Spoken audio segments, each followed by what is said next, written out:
আসসালামু আলাইকুম, সবাইকে স্বাগত জানাচ্ছি ঢাকা আন্তর্জাতিক বিমানবন্দরে। তো good bye Bangladesh, good bye Dhaka, কয়েকটা সপ্তাহের জন্য।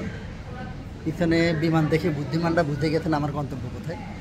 আমার আজকের গন্তব্য আবার সেই উজবেকিস্তান। কি এমন একটা দেশ, এক বছর থেকে আসার পরেও বারবার যেতে ইচ্ছে করে। যেহেতু এখন ফলের মৌসুম, ঘুরতে যাচ্ছি, আমার সাথে বেশ কয়েকজন মানুষ যাচ্ছেন। তো কী বলবো, ভালো থাকবেন। যেহেতু উজবেকিস্তান নিয়ে অনেক ভিডিও দিয়েছি, আসলে ওখানে এক এক মৌসুমের দৃশ্য এক এক রকম। এবারও দেওয়ার চেষ্টা করব, বিরক্ত হলেও দেখার চেষ্টা করবেন। আর সেই একই অবস্থায় ইন্ডিগো এয়ারলাইন্স উজবেকিস্তানে বাজেটের মধ্যে যাওয়ার এই একটাই অপশান, আদার কোনো অপশান এখন পর্যন্ত চালু হয় নাই। তো আজকে তেমন একটা ভিড় ছিল না, ইমিগ্রেশনেও তেমন একটা জটিলতা করতে কাউকেই দেখে নেই। আমার সাথে যে কয়েকজন ছিলেন সবার খুব ইজিলি হয়ে গেছে। অবশ্য তারা সবাই খুবই প্রতিষ্ঠিত সরকারের বিভিন্ন জায়গাতে। বাট যেমন এর আগে ইমিগ্রেশনে ঢোকার আগে আলাদা একটা ডেস্কে পাঠাতো, আজকে তেমনটি কাউকে করতে দেখে নেই।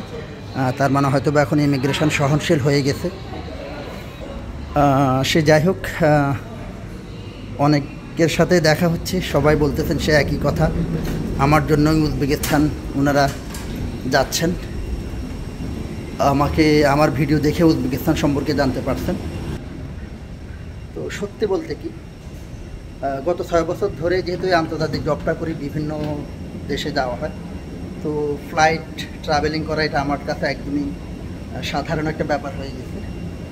তেমন একটা এক্সাইটমেন্ট কাজ না করলেও উজবেকিস্তানের ব্যাপারটা আলাদা। এখন আমি উজবেকিস্তান যাচ্ছি, আমার মনে হচ্ছে আমি প্রথমবার যাচ্ছি, এবং এবারও ইনশাল্লাহ তাজিকিস্তান যাওয়ার ইচ্ছা আছে।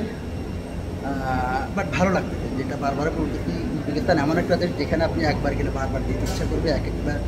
এক এক মৌসুমে এক এক রকম দৃশ্য, তো ভালো লাগবে, ভালো লাগারই একটা দেশ।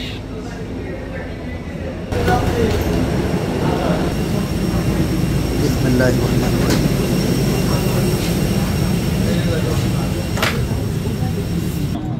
আমার সিট তো মনে হয় একদম পিছনে দিছে।